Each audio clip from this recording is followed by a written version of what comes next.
हमने male gamete के formation के बारे में बात कर ली, फीमेल गैमेट के फॉर्मेशन के बारे में बात कर ली। फिर हमने ये भी डिस्कस कर लिया किस तरीके से पॉलन ग्रेन को हम एंथर से ट्रांसफर करा रहे हैं स्टिग्मा की सरफेस पे, जिसको आपने बोला पॉलिनेशन। अब इसके बाद नेक्स्ट जो स्टेप है दैट इज फर्टिलाइजेशन। इसके बारे में बात करेंगे। फर्टिलाइजेशन क्या है? ये वो इवेंट है जब गैमेट का फ्यूजन होगा, male gamete female gamete, male gamete female gamete fusion आके जाइगोट बनाने का जो प्रोसीजर है इसे हम बोल रहे हैं फर्टिलाइजेशन, मतलब fusion of male gamete and female gamete. तो इसके क्या हो जाएगा? Formation of zygote, diploid zygote है। तो इस फर्टिलाइजेशन इवेंट के बारे में डिस्कस करते हैं। पूरा स्टेप यहाँ पर हमें डिस्कस करना है, क्या क्या चल रहा है, कोई मैकेनिज्म देखिए यहाँ पर। तो अभी हमने पॉलिनेशन के बारे में बात किया। पॉलिनेशन में क्या किया हम लोगों ने कि जो स्टिग्मा है, स्टिग्मा की सरफेस पे, स्टिग्मा की सरफेस में हम लोगों ने ट्रांसफर करा दिया किसको? पॉलन ग्रेन को। ठीक है, कोई पॉलन ग्रेन को ट्रांसफर करा दिया। इसकी एंजाइम वाली लेयर हो गई, ठीक है, ये एंजाइम वाली लेयर हो गई बाहर, ये इंटाइन वाली लेयर हो गई। तो इस पॉलन ग्रेन को ट्रांसफर करा दिया स्टिग्मा की सरफेस पे। अब स्टिग्मा की सरफेस पे आने के बाद ये पॉलन ग्रेन क्या करेगा? ये पॉलन ग्रेन स्टिग्मा की सरफेस से मॉइस्चर एंड शुगर एब्सॉर्ब करके, मॉइस्चर एंड शुगर एब्सॉर्ब करेगा, और मॉइस्चर शुगर एब्सॉर्ब करने की वजह से इसका वॉल्यूम बढ़ जाएगा। इसका जब वॉल्यूम बढ़ेगा तो इसकी जो इंटाइन वाली लेयर है, इंटाइन वाली लेयर है, ये किसी एक जर्म पोर से बाहर आ जाएगी। ठीक है, देखो ये एक्साइन हो गया, ये इंटाइन हो गया, और वो जगह जहां पर एक्साइन एब्सेंट है उसे बोलते हैं हम जर्म पोर। उसी जगह क्या बोलते हैं? जर्म पोर। ठीक है, वो प्लेस जहां पर ये एक्साइन वाली लेयर एब्सेंट है उस प्लेस को बोल रहे हैं जर्म पोर। अब जब ये शुगर एंड मॉइस्चर एब्सॉर्ब करेगा पॉलन ग्रेन स्टिग्मा की सरफेस से, तो क्या करेगा? इसका वॉल्यूम इंक्रीज करेगा, वॉल्यूम इंक्रीज करेगा तो इसकी जो इंटाइन वाली लेयर है वो किसी एक जर्म पोर से इस तरह से बाहर निकलेगी, इस तरह से बाहर आ, ये इस तरह से बाहर आ गई। हर एक पॉलन ग्रेन, हर एक पॉलन ग्रेन की ये जो देखो इंटाइन वाली लेयर ये इस तरह से ओवरग्रो नहीं करेगी, मतलब कि ये जो ओवरग्रोथ हुई इसको बोलते हैं पॉलन ट्यूब, इसको बोलते हैं पॉलन ट्यूब। ठीक है, पॉलन ट्यूब बन गई।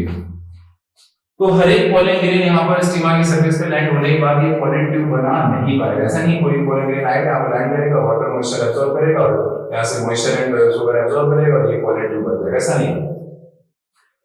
तो सर किस पे डिपेंड करेगा कौन सा पॉलन ग्रेन यहाँ पर ये आकर जनरेट करेगा, पॉलन ट्यूब बनाएगा, किस पे डिपेंड करेगा? तो जब ये पॉलन ग्रेन यहाँ पर आकर लैंड करता है स्टिग्मा की सरफेस पे, तो ये जो स्टिग्मा है, ये स्टिग्मा जो है पहले इसको रिकॉग्नाइज करेगी कि भैया ये खुद सेम स्पीसीज के मेंबर का पॉलन ग्रेन है कि नहीं, सेम स्पीसीज वाला पॉलन ग्रेन है या नहीं। या फिर अगर ये सेम स्पीसीज का है तो यहाँ पर सेल्फ इनकॉम्पैटिबिलिटी वाला तो फैक्टर काम नहीं कर रहा। देखा हम लोगों ने genetic mechanism to reject self pollen, अपने खुद के पॉलन को रिजेक्ट करने की जेनेटिक मैकेनिज्म होती है, जिसको ताकि क्रॉस पॉलिनेशन कराया जा सके, क्रॉस पॉलिनेशन को फेवर करने के लिए। देखा हम लोगों ने, ठीक है। तो ये जो सेल्फ इनकॉम्पैटिबिलिटी वाली क्राइटेरिया है, कहीं वो तो नहीं लग रही यहाँ पर। तो ये सारी चीजें यहाँ पर चेक की जाएंगी भैया कि सेम स्पीसीज का पॉलन ग्रेन है या नहीं है, और सेम स्पीसीज का पॉलन ग्रेन है तो कहीं पर यहाँ पर सेल्फ इनकॉम्पैटिबिलिटी वाली क्राइटेरिया नहीं काम कर रही यहाँ पर। और जब देखा जाएगा कि ये सब कुछ यहाँ पर नहीं है, मतलब कि सेम स्पीसीज का भी है और ये सेल्फ इनकॉम्पैटिबिलिटी वाला फैक्टर भी यहाँ पर नहीं है, तो ऐसे पॉलन ग्रेन को बोला जाएगा कि ये कॉम्पैटिबल पॉलन ग्रेन। क्या बोलेंगे? सुनो, कॉम्पैटिबल पॉलन ग्रेन, ये जो पॉलन ग्रेन है कॉम्पैटिबल है, ठीक है। और अगर पाया जाएगा कि ये पॉलन ग्रेन कॉम्पैटिबल नहीं है, अगर ये इनकॉम्पैटिबल पाया गया मतलब कि सेम या तो सेम स्पीसीज का नहीं है या फिर सेम स्पीसीज का है, तो यहाँ पर सेल्फ इनकॉम्पैटिबिलिटी वाली क्राइटेरिया काम कर रही है, ये सब आएगा। तो फिर ये स्टिग्मा की सरफेस पे ये पॉलन ट्यूब नहीं बना पाएगा, ये जर्मिनेट नहीं कर पाएगा पॉलन ग्रेन, ठीक है, और ये पॉलन ट्यूब नहीं बना पाएगा। और जब ये पाया जाएगा कि ये पॉलन ग्रेन कॉम्पैटिबल है तभी इसको पॉलन ट्यूब बनने दिया जाएगा, तभी पॉलन ट्यूब बनेगा, ठीक है। अब ये जब पॉलन ट्यूब बना है तो पॉलन ट्यूब क्या करेगा? ये कुछ केमिकल सीक्रेट करता है जो कि स्टिग्मा के टिश्यू जो है उनको पेनिट्रेट करेगा, उनको डिस्ट्रॉय करेगा, ताकि ये पॉलन ट्यूब अंदर की तरफ इनोवेट करता है। ये जो स्टाइल है सॉलिड स्टाइल है, तो ये सॉलिड स्टाइल की टिश्यू को डैमेज करेगा ताकि वो पॉलन ट्यूब आगे बढ़ता हुआ चला जाए। अब ये पॉलन ट्यूब कहां जाने वाला है? ये देखिए, ये ओवरी होगी और ओवरी के अंदर रखा हुआ ओव्यूल, सारी चीजें यहां पढ़ चुके हैं, कोई ओवरी के अंदर रखा हुआ ओव्यूल देखा हम लोगों ने। तो ये पॉलन ट्यूब यहां से इनोवेट करके ये चला जाएगा ओव्यूल के पास, ठीक है। पॉलन ट्यूब आगे इस तरह से ओव्यूल के पास आ गया, पॉलन ट्यूब इनोवेट करके, ठीक है। तो ये जो आप देख रहे हो यहाँ पर पॉलन ट्यूब का, ये पॉलन ग्रेन है यहाँ पर जर्मिनेट करना, पॉलन ट्यूब बन रहा, पॉलन ट्यूब का फिर चले आना कहां तक? ओव्यूल के पास आ जाना। यहां तक का जो इवेंट है, जब तक ये पॉलन ट्यूब, अब ये पॉलन ट्यूब ओव्यूल के अंदर, ओव्यूल के पास आने का क्या करेगा? अब ये पॉलन ट्यूब ओव्यूल के पास आने के बाद ओव्यूल के अंदर एंटर कर जाएगा, ओव्यूल के अंदर ही एंटर कर जाएगा, ठीक है, ओव्यूल के अंदर एंटर कर जाएगा। अब ये एंटर कहां से करेगा वो भी डिपेंड करेगा। देखो हो सकता है कि इस माइक्रोपाइल वाले एंड से ही ओव्यूल के अंदर इंटरफेस के अंदर रखा हुआ एम्ब्रियो सैक रखा हुआ, सब चीज आपने देखी, इसके अंदर ये एम्ब्रियो सैक रखा हुआ, ये ओव्यूल के अंदर ये एम्ब्रियो सैक रखा हुआ, फीमेल गेमेटोफाइट रखा हुआ। तो अब ये क्या होगा, पोलन ट्यूब एंटर करेगा ओव्यूल के अंदर। अब ये पोलन ट्यूब ओव्यूल के अंदर कहीं से भी एंटर कर सकता है, कहीं से मतलब क्या हुआ, ये माइक्रोपाइल वाले एंड से एंटर कर सकता है, ये चलाजर एंड से एंटर कर सकता है, या फिर ये बीच से कहीं एंटर कर सकता है। ठीक है, तो अगर ये माइक्रोपाइल वाले एंड से एंटर कर रहा है इसको बोलते हैं पोरोगैमी, क्या बोलते हैं इसको, पोरोगैमी। अगर ये चलाजर एंड से एंटर कर रहा है तो बोलते हैं चलाजोगैमी, चलाजोगैमी। और अगर ये बीच में कहीं से एंटर कर रहा है इंटरमेंट वाले एरिया से, इंटरमेंट वाले एरिया से कहीं से एंटर कर रहा है तो इसको बोलते हैं मीजोगैमी, इसको बोलते हैं मीजोगैमी। और मोस्ट कॉमन साइट क्या एंटर करने की तो बोलोगे पोरोगैमी, पोरोगैमी जो है ये मोस्ट कॉमन है, इज मोस्ट कॉमनली वो माइक्रोपाइल वाले एरिया से एंटर करता है। अब इस पोलन ट्यूब को कौन बताता है कि माइक्रोपाइल कहां है, कौन बताता है इसको माइक्रोपाइल वाला एंड यहां पर आना है, तो फिलीफॉर्म एपैरेटस है, आपको फिलीफॉर्म एपैरेटस के अंदर कुछ थिकनिंग पाई जाती है, इसको बोलते हैं ऑब्टूरेटर, ऑब्टूरेटर। और ये जो फिलीफॉर्म एपैरेटस के अंदर जो थिकनिंग ऑब्टूरेटर है, ये कुछ केमिकल सीक्रेट कर रहे हैं जो कि इस पोलन ट्यूब को गाइड कर रहे हैं टुवर्ड माइक्रोपाइल, टुवर्ड माइक्रोपाइल को गाइड कर रहे हैं। ठीक है, तो यहां पर हमने पोलन ग्रेन को जनरेट करा दिया, पोलन ट्यूब बना दिया, पोलन ट्यूब को पहुंचा दिया, ओव्यूल तक पहुंचा दिया, माइक्रोपाइल एंड से इसको एंटर करा दिया। तो ये यहां तक का जो इवेंट है, मतलब कि पोलन ग्रेन का जनरेट होना, पोलन ट्यूब का बनना और पोलन ट्यूब को ओव्यूल के अंदर एंटर कर जाना, यहां तक ओव्यूल के अंदर एंटर कर जाने तक का जो इवेंट है इसे हम बोलते हैं पोलन पिस्टल इंटरेक्शन। बोलते हैं इसको pollen pistol interaction. Pollen pistol interaction क्या है, तो ये पोलन पिस्टल इंटरेक्शन एक तरह की बातचीत होती है, एक तरह की बातचीत चल रही है, इसके बीच में बातचीत चल रही है। तो ये पोलन ग्रेन यहाँ पर आकर लैंड कर रहा है, उसके बाद ये जर्मिनेट कर रहा है, पोलन ट्यूब बन रही है, इस दौरान ये पूरी बातचीत चल रही है कि भाई आगे चलने देना है कि नहीं, हाँ सही चल रहा है कि नहीं चल रहा है, जो ये जो बातचीत है यहाँ पर, और ये बातचीत तब तक चल रही है जब तक ये पोलन ट्यूब इस ओव्यूल के अंदर एंटर नहीं कर रहा है, ठीक है, तब तक ये एंटर नहीं कर रहा है, यहाँ तक ये बातचीत चल रही है। और जो इनकी बातचीत है, ये पोलन ग्रेन और ये जो पिस्टिल है, पिस्टिल बोल रहे हैं, कार्पेल बोल रहे हैं इसको, पोलन ग्रेन और पिस्टिल के बीच की जो बातचीत है इसे हम बोल रहे हैं पोलन पिस्टिल इंटरेक्शन। कहां से कहां तक का इवेंट है, पोलन ग्रेन का जर्मिनेट होने से लेकर पोलन ट्यूब बनने से लेकर ये पोलन ट्यूब जब तक इस ओव्यूल के अंदर एंटर नहीं कर रहा, यहां तक का जो इवेंट है इसको हम बोल रहे हैं पोलन पिस्टिल इंटरेक्शन। ठीक है, चलिए अब क्या हुआ है, हम यहां पर आ गए ये, ठीक। और इसी बातचीत के दौरान जो पोलन पिस्टल इंटरेक्शन में बोल रहा हूं, बातचीत चल रहा है, इंडिविजुअल कन्वर्सेशन चल रही है, यहां पर इसको हम बोल रहे हैं पोलन पिस्टल इंटरेक्शन। इस कन्वर्सेशन के दौरान ये लोग ये चेक करते हैं ये कि सही वाला पोलन ग्रेन है कि नहीं है, सेम स्पीशीज का है कि नहीं है, इसको आगे फर्टिलाइजेशन के अलाउ कराना है या नहीं कराना, ये सारी बातचीत यहां पर चल रही है।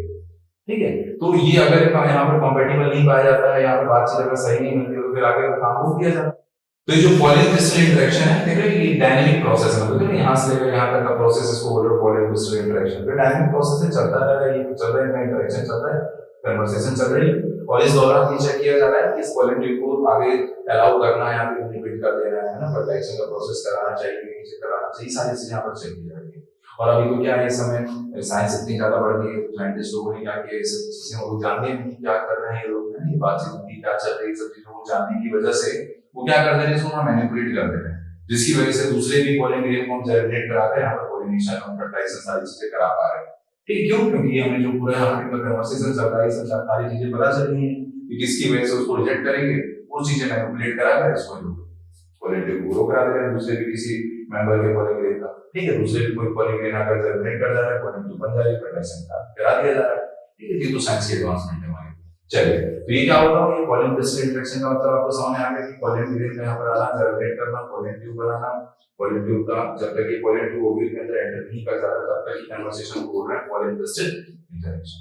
चलिए, अभी कहां से एंटर करेगा उसके बारे में बात करते हैं। हो सकता है कि वो यहां से माइक्रोपाइल से एंटर करे, ठीक है, तो पोरोगैमी बोलेंगे, इंटरमेंट वाले एरिया से एंटर करेगा, ये ओव्यूल के अंदर बोलेंगे मीजोगैमी, चलाजर से एंटर करेगा, बोलेंगे चलाजोगैमी। मोस्ट कॉमन कौन सा है, मोस्ट कॉमन जो एंट्री साइट है दैट इज माइक्रोपाइल एंड से इसको बोलते हैं पोरोगैमी। कौन ले जा रहा है इसको, ऑपरेटर जो यहां पर फिलीफॉर्म एपैरेटस की जो स्टीमिंग पाई जा रही है ऑपरेटर, ये जो केमिकल सीक्रेट कर रहा है वो केमिकल बुला कर रहा है। ठीक है, अब देखो ये एंटर होने के बाद क्या करेगा, यहाँ पे पोलन ट्यूब एंटर होने के बाद क्या कर रहा है, तो सिंपल सी बात है, अब देखो जब ये पोलन ट्यूब यहाँ पर एंटर होता है तो इस पोलन ट्यूब के एंटर होने के, ये जो पोलन ट्यूब यहाँ पर एंटर हो रहा है, ठीक है, यहाँ पर एंटर हुआ ओव्यूल के अंदर, अब एंटर होने के बाद जब ये एम्ब्रियो साइट के अंदर जब एंटर होने की बारी आएगी, इसको एम्ब्रियो साइट, एम्ब्रियो सैक है, ओव्यूल के अंदर रखा हुआ एम्ब्रियो सैक है। जब इसको ये पॉलन ट्यूब की जो एम्ब्रियो सैक के अंदर एंटर की बारी आती है तो ये कहां से एंटर करता है, ये एग एपैरेटस वाली एरिया से एंटर करता है। ये एग एपैरेटस है, ये एंटीपोडल सेल्स है और ये हमारी ये सेंट्रल सेल है बीच की। तो ये एग एपैरेटस वाली एरिया से एंटर करता है एम्ब्रियो सैक के अंदर। ठीक, ओव्यूल के अंदर ये पॉलन ट्यूब कहीं से एंटर करे कोई मतलब नहीं, लेकिन इस एम्ब्रियो सैक के अंदर कहां से एंटर करेगा पॉलन ट्यूब, तो एग एपैरेटस वाली जो एरिया है, ये जो आपकी एग एपैरेटस वाली एरिया है, इस एग एपैरेटस वाली एरिया से वो एंटर करेगा। ठीक है, अब देखो और क्या हो रहा है यहाँ पर। अब थोड़ा सा देखो, इसको थोड़ा सा हटा देंगे ताकि आप चीजों को समझ पाए। ये थोड़ा सा बड़ा ये रहा एग एपैरेटस पूरा बना लिया हमने। ये एंटीपोडल सेल है, ये सेंट्रल सेल हो गई। ठीक है, पोलर न्यूक्लियाई हो गए। चलिए अब इसको हमें ये पॉलन ट्यूब हो गया।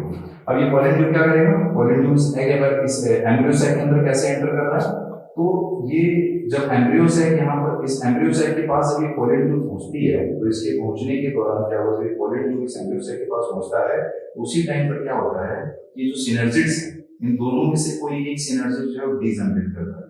अगर भी डीजनरेट करे, कौन सिनर्जिड्स, सिनर्जिड्स जो है वो डीजनरेट करते हैं। इनमें से कोई एक, दोनों में से कोई एक सिनर्जिड जो है वो डीजनरेट कर सकती है। और जो ये सिनर्जिड जो डीजनरेट की है, इसी डीजनरेटेड सिनर्जिड के थ्रू ही ये पॉलन ट्यूब एंटर हो रहा है। ठीक है, ये पॉलन ट्यूब यहीं पर क्या आएगा, यहाँ पर आता है एम्ब्रियो सैक के पास आएगा, यहाँ से ये एब्जॉर्ब करेगा, वही फ्लूइड यहाँ पर एब्जॉर्ब करेगा, एंडोस्मोसिस होगी, यहाँ पर एंडोस्मोसिस होगी और ये पॉलन ट्यूब यहाँ पर बस्ट कर जाएगा। ठीक है, पॉलन ट्यूब यहाँ पर बस्ट कर देगा और बस्ट करते क्या होगा, अब ये पूरा का पूरा कंटेंट जो है इसने यहाँ पर रिलीज कर दिया, इस सिनर्जिड डीजनरेटेड सिनर्जिड के अंदर पूरा का पूरा कंटेंट रिलीज कर दिया जाता है। ठीक है, चलो ये तो सारी चीजें मैंने बताया वो कहां से एंटर कर रहा है, क्या हो रहा है, वो सारी चीजें।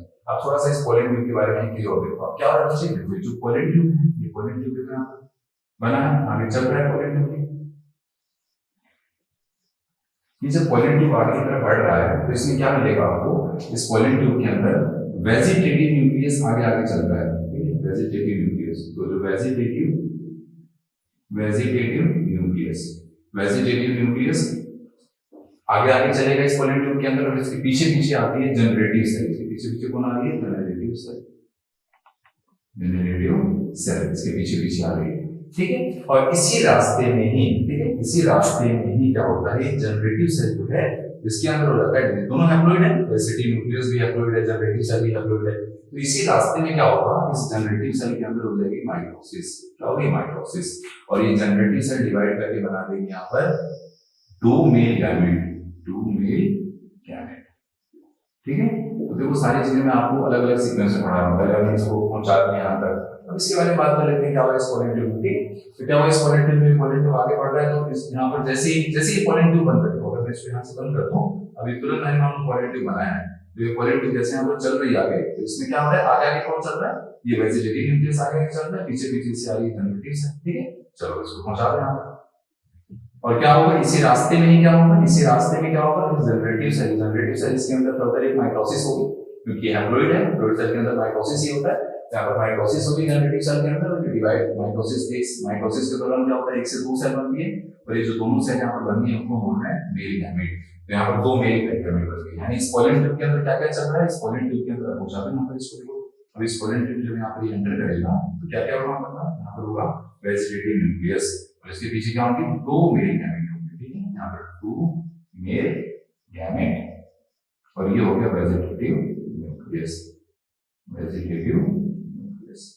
ठीक है, चलिए अब इस पॉलन ट्यूब को एंटर करा दिया, कहां से एंटर करेगा, इस एम्ब्रियो सैक के अंदर। बताया मैंने ओव्यूल के अंदर तो तीनों जगह से एंटर कर सकता है, कहीं से एंटर करेगा, लेकिन इस एम्ब्रियो सैक के अंदर वो पॉलन ट्यूब कहां से एंटर करेगा, तो इस पॉलन ट्यूब के एंटर होने से पहले क्या होगा, ये एक सिनर्जिड डीजनरेट कर जाएगी, इस डीजनरेटेड सिनर्जिड के साइटोप्लाज्म में क्या किया जाएगा, ये पूरा का पूरा कंटेंट जो है ये पॉलन ट्यूब बस्ट करेगा, और बस्ट करेगा इसका पूरा कंटेंट यहाँ पे रिलीज कर दिया जाएगा। मतलब कि इस डीजनरेटेड सिनर्जिड में क्या क्या मिलेगा आपको बताओ, एक तो डीजनरेटेड जो सिनर्जिड है, जो सिनर्जिड डीजनरेट हो चुकी है, एक तो उसका न्यूक्लियस होगा। ठीक है, और जो पॉलन ट्यूब आपको देखना है ना, इस पॉलन ट्यूब की जो ये वेजिटेटिव न्यूक्लियस है, जो वेजिटेटिव न्यूक्लियस है ये भी डीजनरेट कर देगा। ठीक है, ये भी डीजनरेट करेगा, तो ये degenerated vegetative nucleus, degenerated synergid का न्यूक्लियस, डीजनरेटेड वेजिटेटिव न्यूक्लियस, और इसके साथ साथ और क्या मिलेगा आपको, ये देखो, ये इसको अलग अलग कलर से बना दे रहा हूं मैं, ये 2 मेल गैप है, तो ये 2 मेल गैप है, यानी ये जो डीजनरेटेड सिनर्जिड है, इनके साइटोप्लाज्म में क्या पड़ा हुआ है, डीजनरेटेड सिनर्जिड का न्यूक्लियस, डीजनरेटेड वेजिटेटिव न्यूक्लियस और 2 मेल गैप यहां पर पड़े हुए हैं, ठीक है। और ये जो 2 डीजनरेटेड सिनर्जिड्स के न्यूक्लियस हैं, ये जो 2 डीजनरेटेड सिनर्जिड्स के न्यूक्लियस हैं, इनको हम बोलते हैं एक्स बॉडीज, क्या बोलते हैं इनको, एक्स बॉडीज, इसे बोला जाता है एक्स बॉडीज। जिन्होंने ये पूरा प्रोसेस डिस्कस किया, पूरा प्रोसेस अच्छे से स्टडी किया, उन्होंने इन दोनों को बोला एक्स बॉडीज। ये जो डार्क ग्रे स्ट्रक्चर दिख रहे हैं यहाँ पर, इनको बोला उन्होंने एक्स बॉडीज, यहाँ पर 2 एक्स बॉडीज, ठीक है। चलिए आगे चलते हैं। ये जो दोनों जो मेल गैमेट हैं, ये क्या करेंगे, ये वायबल है यहाँ पर, अभी ये वायबल है, दोनों मेल गैमेट यहाँ पर वायबल है, जिंदा है, बाकी सारी चीजें जो degenerated synergid nucleus, degenerated vegetative nucleus, वो सारी बात करें हमने, 2x बॉडीज हो गई इनको। अब ये दोनों मेल गैमेट यहाँ पर वायबल है, क्या होगा, यहाँ पर जो एक मेल गैमेट है, ये मेल गैमेट यहाँ पर जो एग लिखा है बच्चों, ये एग है, सेंटर में एग है, तो इस एग, इसका जो न्यूक्लियस है इसके साथ आकर फ्यूज कर देगा, ठीक है। इसके लिए एग मतलब क्या है, फीमेल गैमेट है, और ये एक male gamete, male gamete female gamete fuse कर रही है यहाँ पर, इसको बोलेंगे सिन गैमेट, क्या बोलेंगे इसको, सिन गैमेट। और सिन गैमेट होगा तो क्या बनेगा यहाँ पर, इससे बन जाएगा जाइगोट, ठीक है। यहाँ पर डिप्लॉइड जाइगोट बन गया, दोनों मेल गैमेट फीमेल गैमेट का फ्यूजन हुआ, यहाँ पर डिप्लॉइड जाइगोट बन गया। और ये जो दूसरा मेल गैमेट है, इसका क्या होगा, ये जो दूसरा मेल गैमेट है, ये क्या करेगा, ये जाकर फ्यूज हो जाएगा, जो सेंट्रल सेल दिख रही है ना, सेंट्रल सेल, इस सेंट्रल सेल का जो सेंट्रल सेल के अंदर 2 पोलर न्यूक्लियाई रखी रहती है, बिल्कुल सही बात है, सेंट्रल सेल के अंदर 2 पोलर न्यूक्लियाई रखी रहती है, लेकिन जब ये पॉलन ट्यूब यहाँ पर एंटर होने वाला होता है, किसके अंदर, एम्ब्रियोसाइट के अंदर, इस एम्ब्रियोसाइट के अंदर जब ये पॉलन ट्यूब एंटर होने वाला होता है, तो इसके एंटर होने के जस्ट पहले या फिर एंटर होने के बाद, ठीक है, एंटर होने के जस्ट पहले या फिर एंटर होने के बाद क्या होता है, ये सेंट्रल सेल के जो दोनों पोलर न्यूक्लियस हैं, ये फ्यूज कर जाते हैं, ये फ्यूज करके डिप्लॉइड न्यूक्लियस बना लेते हैं। आइवा समझ में, तो इस पॉलन ट्यूब के एंटर होने के जस्ट पहले या फिर बाद क्या होगा, ये दोनों जो सेंट्रल सेल के जो दोनों पोलर न्यूक्लियाई हैं, जो दोनों पोलर न्यूक्लियाई फ्यूज कर जाएंगे, फिर डिप्लॉइड न्यूक्लियस बना लेंगे। पहले दोनों पोलर न्यूक्लियाई NN थी, अब ये फ्यूज करके बना देंगे यहाँ पर डिप्लॉइड न्यूक्लियस। और इस डिप्लॉइड न्यूक्लियस के साथ क्या होगा, ये जो एक मेल गैमेट है, ये जाकर फ्यूज कर जाएगा इस डिप्लॉइड न्यूक्लियस के साथ, हमारी बात समझ में। और जब ये एक मेल गैमेट इस डिप्लॉइड न्यूक्लियस के साथ फ्यूज कर जाएगी, तो यहाँ पर देखना, यहाँ पर 2n + n, 3n कुछ बन जाएगा, यहाँ पर 3n हो जाएगा, तो इसको बोल रहे हैं ट्रिपल फ्यूजन, क्या बोल रहे हैं इसको, ट्रिपल फ्यूजन, हमारी बात समझ में। तो ये ट्रिपल फ्यूजन, और ट्रिपल फ्यूजन हुआ तो क्या होगा, ट्रिपल फ्यूजन हुआ तो ये जो सेंट्रल सेल थी, अब इसको हम बोलेंगे प्राइमरी एंडोस्पर्म सेल, ठीक है। सेंट्रल सेल को क्या बोल रहे हैं, सेंट्रल सेल को बोल रहे हैं प्राइमरी एंडोस्पर्म सेल, क्योंकि ये ट्रिप्लोइड सेल हो गई है, ठीक है। पहले इसके अंदर 2 पोलर न्यूक्लियाई हैं सेंट्रल सेल में, अभी सबसे बड़ी वाली जो सेंट्रल सेल है, इसको हम बोल रहे हैं प्राइमरी एंडोस्पर्म सेल। और ये जो ट्रिप्लोइड न्यूक्लियस बना है, जो ट्रिप्लोइड न्यूक्लियस बना है, इसको हम बोलते हैं primary endosperm nucleus, primary endosperm nucleus. क्या काम है इसका, बात की बात करते हैं, ठीक है। और ये जो आपको इवेंट यहाँ पर दिख रहा है, क्या मिला आप देखने को मिला, यहाँ पर हमें देखने को मिला सिन गैमेट, ठीक है, सिन गैमेट, तो ये ट्रिपल फ्यूजन, इसी को हम बोलते हैं डबल फर्टिलाइजेशन, डबल फर्टिलाइजेशन। तो syngamy plus triple fusion, syngamy plus triple fusion is equal to double fertilisation. और ये डबल फर्टिलाइजेशन किसका यूनिक फीचर है, इट इज यूनिक फीचर, जिसको आप बोलते हैं बेटा characteristic feature, it is a characteristic feature of angiosperm.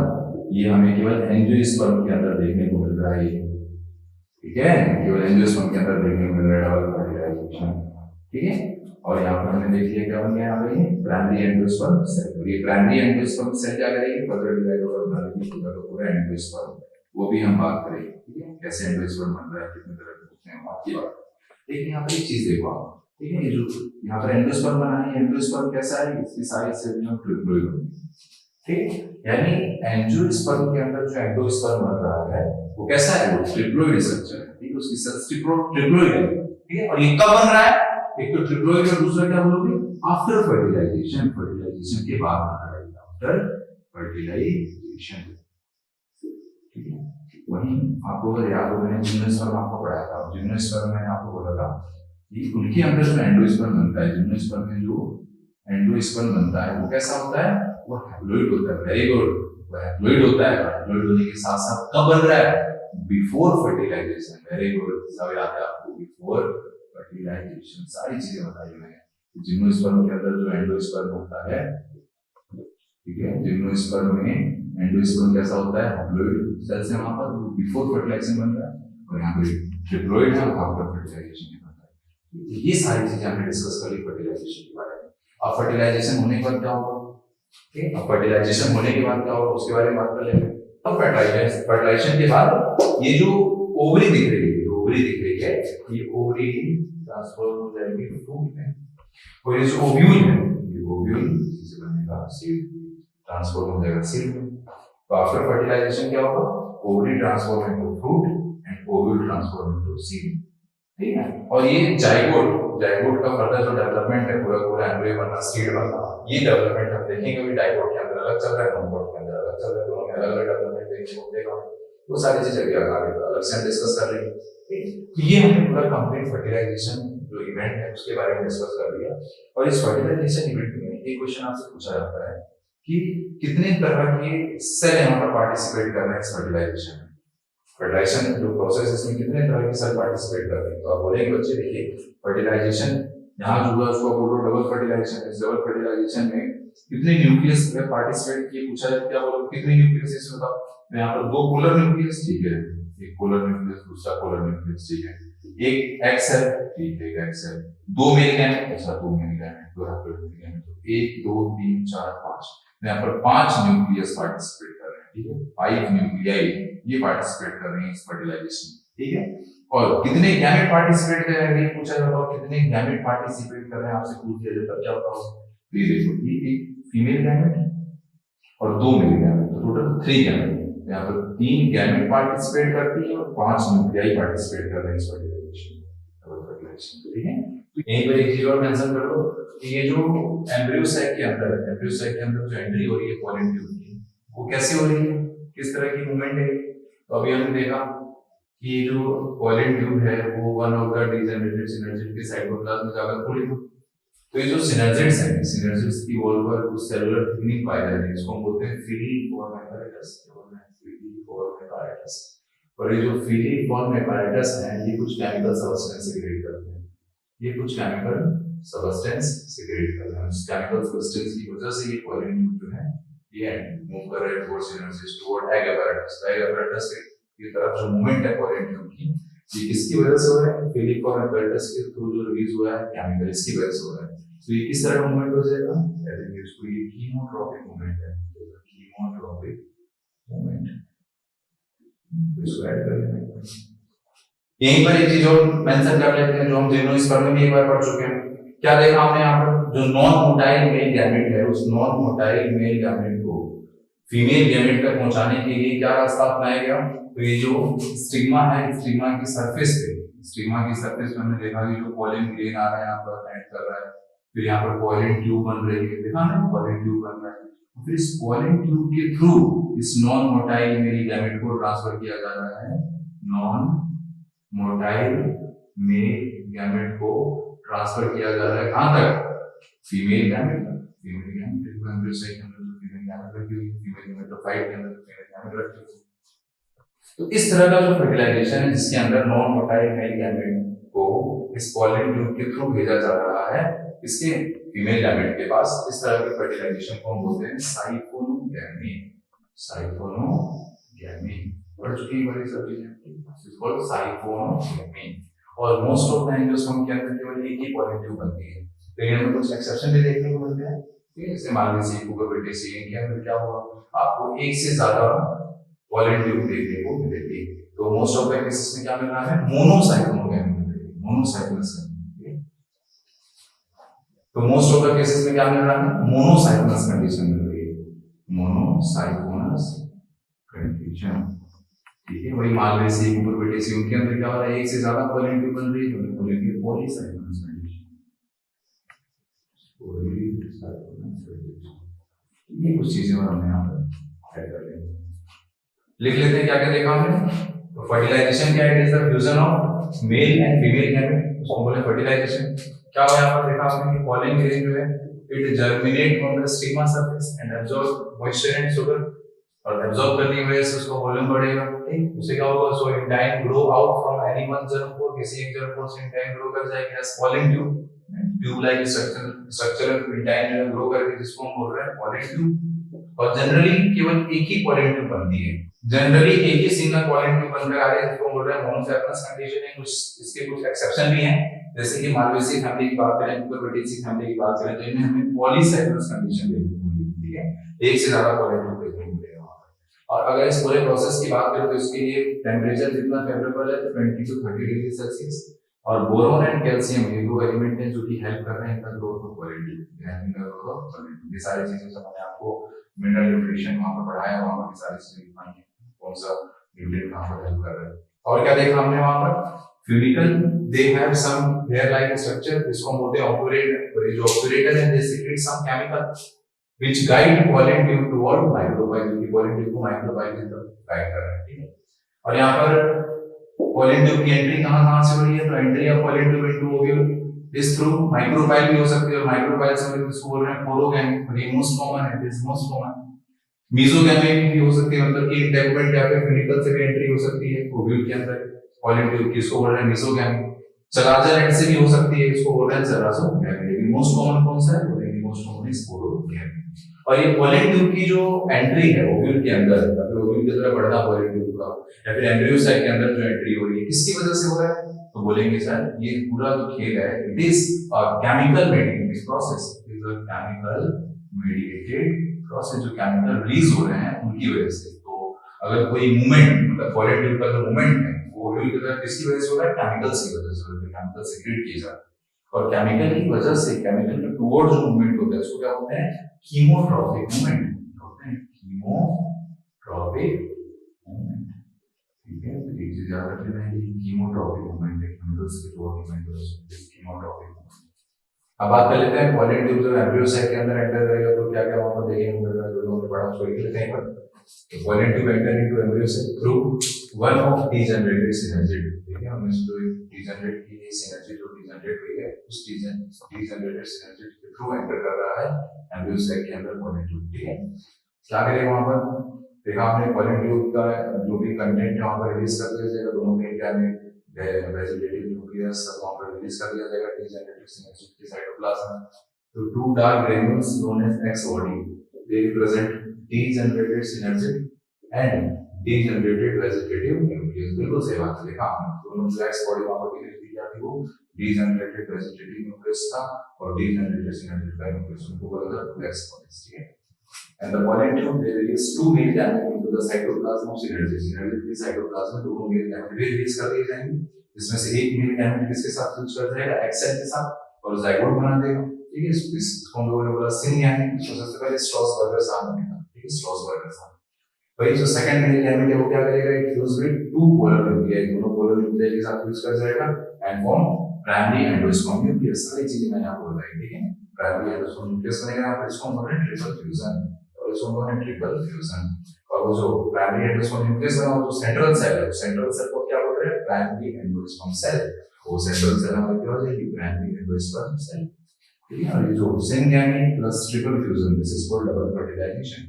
इसको सबसे पहले किसने देखा था? नोआसिन साहब ने देखा था, उन्होंने बताया it is characteristic feature of endosperm, unique endosperm का फीचर है, प्रोसेस फर्स्ट बताया नोआसिन साहब ने देखा था। इसको किसके अंदर? लीलियम एंड यूटिलिया प्लांट के अंदर उसको देखा उन्होंने, ठीक है। और इस फर्टिलाइजेशन के दौरान क्या हुआ? क्या देखा था हम लोगों ने? 5 न्यूक्लियस प्लस 3 गैमेट ये पार्टिसिपेट कर रहे हैं, ठीक है, ये पार्टिसिपेट कर रहे हैं, बिल्कुल सही बात है, हमने देखी है। और फर्टिलाइजेशन के बाद क्या होता है बच्चे? फर्टिलाइजेशन के बाद यहाँ पे जाइगोट बन गया, और सिनर्जिड्स जो है ये एंटीपोडल सेल देख रहे हैं, एंटीपोडल सेल, और ये किसमें कन्वर्ट हो जाएगा? ये प्राइमरी एंडोस्पर्म सेल हो गया, ठीक है। इसके अंदर एक प्राइमरी एंडोस्पर्म न्यूक्लियस रखा हुआ है। तो फर्टिलाइजेशन के बाद क्या होगा? फर्टिलाइजेशन के बाद ये जो दिख रहा है ओव्यूल है, इस ओव्यूल के अंदर क्या मिलेगा आपको? फर्टिलाइजेशन के बाद ये जो जाइगोट है, जाइगोट है, इस जाइगोट को छोड़कर जो प्राइमरी एंडोस्पर्म सेल है इसको छोड़कर बाकी सारी चीजें डिजेनरेट कर जाएंगी, एंटीपोडल सेल, सिनर सेल, सब डिजेनरेट कर जाएंगे, ठीक है। और शुरुआत में जो जाइगोट है इसको न्यूट्रिशन कहाँ से लेते हैं, ये जो एंटीपोडल सेल है, सिनर सेल से इनसे न्यूट्रिशन मिल रहा है, ठीक। फर्दर फिर क्या होगा, जाइगोट की फर्दर डेवलपमेंट चलने वाली है, जाइगोट से पूरा एम्ब्रियो बनाने वाला सीड जो ओव्यूल है, मैंने बताया फर्टिलाइजेशन के बाद जो ओव्यूल है, ओव्यूल, ये ओव्यूल किसमें कन्वर्ट हो जाएगा, ट्रांसफर हो जाएगा सीड में। और ये जो ओवरी है, ओवरी जिसके अंदर ये ओव्यूल रखा हुआ है, तो थोड़ा सा डालने के लिए और हम लोगों ने इसको, तो ये जो ओवरी है, ये ओवरी किसमें ट्रांसफॉर्म हो जाएगी, ओवरी ट्रांसफॉर्म हो जाएगी फ्रूट, ठीक है। और ये जो कन्वर्जन है ओवरी का फ्रूट में, ओव्यूल का सीड में, ये साइमल्टेनियस एक साथ चल रहा है, ठीक है। साइमल्टेनियस प्रोसेस है, ओव्यूल का सीड में कन्वर्ट होना और ओवरी का फ्रूट में, it is a simultaneous process, ठीक है, सब चल रहा है। चलिए अब फर्दर ये जो जाइगोट है, इस जाइगोट का फर्दर डेवलपमेंट होगा, पूरा एम्ब्रियो बनने वाला है, तो इस जाइगोट के फर्दर डेवलपमेंट से ना, फर्दर इसका डेवलपमेंट होगा, इसमें डिवीजन होगी, उसे न्यूट्रिशन चाहिए इसको, तो वो न्यूट्रिशन कहाँ से मिलेगा, वो इसको मिलेगा एंडोस्पर्म से, कहाँ से मिलेगा, एंडोस्पर्म से। और ये एंडोस्पर्म कैसे बनेगा, पूरा का पूरा एंडोस्पर्म, वही जो प्राइमरी एंडोस्पर्म सेल होती है, ये डिवाइड करके बनाएंगे एंडोस्पर्म। तो जाइगोट के डेवलपमेंट के पहले, मतलब कि पूरी जो एम्ब्रियोजेनेसिस है, यहाँ पर एम्ब्रियोजेनेसिस है कि मतलब कि जो पूरा एम्ब्रियो का जो डेवलपमेंट होगा, इस एम्ब्रियो के डेवलपमेंट होने से पहले, जो एम्ब्रियो डेवलपमेंट स्टार्ट होगा उसके पहले ही न्यूट्रिशन की जरूरत पड़ने वाली है डेवलपमेंट के दौरान, तो ये न्यूट्रिशन का पहले जुगाड़ कर लेंगे, ठीक है। मतलब क्या किया जाएगा, ये जाइगोट का फर्दर डेवलपमेंट जो पूरे एम्ब्रियोजेनेसिस से पूरा एम्ब्रियो डेवलप हो उसके पहले ही यहाँ पर पहले एंडोस्पर्म बना लेंगे, ठीक है, पहले एंडोस्पर्म बना लेंगे, उसके बाद फिर आगे का डेवलपमेंट चलेंगे, एम्ब्रियोजेनेसिस आएंगे, ठीक है। तो अभी हमने डिस्कस किया कि एम्ब्रियो डेवलपमेंट के पहले एंडोस्पर्म बनाना पड़ेगा, क्योंकि उसके लिए न्यूट्रिशन चाहिए, तो न्यूट्रिशन को प्रोवाइड करेगा एंडोस्पर्म। पहले एंडोस्पर्म के डेवलपमेंट के बारे में बात कर लेते हैं। तो ये जो प्राइमरी एंडोस्पर्म सेल है, प्राइमरी एंडोस्पर्म सेल, एक प्राइमरी एंडोस्पर्म सेल डिवाइड करके पूरा का पूरा एंडोस्पर्म बनाएंगे। अभी एंडोस्पर्म भी तीन तरह के होते हैं, nuclear endosperm, cellular endosperm and helobial endosperm. Nuclear endosperm में क्या हो रहा है, देखिए प्राइमरी एंडोस्पर्म सेल होगी, प्राइमरी एंडोस्पर्म न्यूक्लियस होगी, ये प्राइमरी एंडोस्पर्म जो सेल है, इस प्राइमरी एंडोस्पर्म सेल के अंदर क्या होगा, फ्री न्यूक्लियर डिवीजन होने देंगे, फ्री न्यूक्लियर डिवीजन होने देंगे, केवल न्यूक्लियस यहाँ पे फ्री डिवाइड कर रहा है, और उसके बाद साइटोकाइनेसिस नहीं हो रही है, सेल डिवीजन नहीं हो रहा है, तो ये फ्री न्यूक्लियर डिवीजन पहले हो जाते हैं, मल्टी न्यूक्लिएटेड कंडीशन पहले बन जाएगी, और मल्टी न्यूक्लिएटेड कंडीशन बनने के बाद फिर साइटोकाइनेसिस होती है, और ये मल्टी सेलुलर स्टेज आ जाती है। तो इस तरह का जो एंडोस्पर्म है इसे हम बोलते हैं न्यूक्लियर एंडोस्पर्म, जिसके अंदर पहले क्या हो रहा है, फ्री न्यूक्लियर डिवीजन हो रही है, और फ्री न्यूक्लियर डिवीजन होने के बाद फिर साइटोकाइनेसिस हो रही है, और ये मल्टी सेलुलर स्टेज यहाँ पर आ रही है, ठीक है, मल्टी सेलुलर एंडोस्पर्म यहाँ पर आ गया। और most common type of endosperm जो है वो ये न्यूक्लियर एंडोस्पर्म में देखा जाता है, ठीक है, most common type of endosperm in angiosperm, angiosperm के अंदर मोस्ट कॉमन जो एंडोस्पर्म है दैट इज न्यूक्लियर एंडोस्पर्म, ठीक है।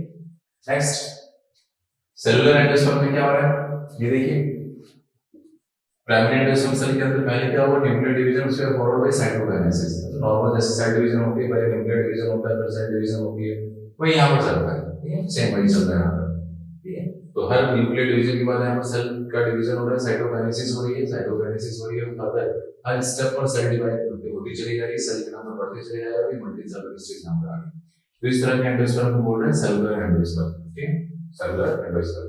नेक्स्ट हेलोबियल एंडोस्पर्म में क्या हो रहा है, यहाँ पर फर्स्ट डिवीजन जो है वो कंप्लीट सेल डिवीजन, मतलब कि न्यूक्लियर डिवीजन होता है, न्यूक्लियर डिवीजन के बाद फिर साइटोकाइनेसिस होती है, सेल डिवीजन हो रहा है, कंप्लीट डिवीजन यहाँ पर चल रहा है। और लेकिन वो जो डिवीजन होती है वो अनइक्वल डिवीजन होती है, ठीक है, अनइक्वल डिवीजन होती है, छोटी सेल बनती है, बड़ी सेल बनती है, अनइक्वल डिवीजन होती है। यहाँ पर पहले डिवीजन होती है न्यूक्लियर डिवीजन, उसके बाद साइटोकाइनेसिस भी हो रही है, लेकिन वो कैसा अनइक्वल सेल डिवीजन हो रहा है, बस अनइक्वल सेल डिवीजन के बाद जो दो सेल बनी है। अब इसके बाद क्या होगा, इसके बाद फिर फ्री न्यूक्लियर डिवीजन चलेगा, फ्री न्यूक्लियर डिवीजन, ठीक। और उसके बाद फिर लास्ट में जब मल्टी न्यूक्लियर स्टेज बन जाएगी, उसके बाद फिर क्या हो रहा है, सेल डिवीजन हो रही है, फिर साइटोकाइनेसिस हो रहा है। तो इस तरह के एंडोस्पर्म को हम बोल रहे हैं हेलोबियल एंडोस्पर्म, इसको हम इंटरमीडिएट एंडोस्पर्म भी बोलते हैं, it is also called intermediate endosperm.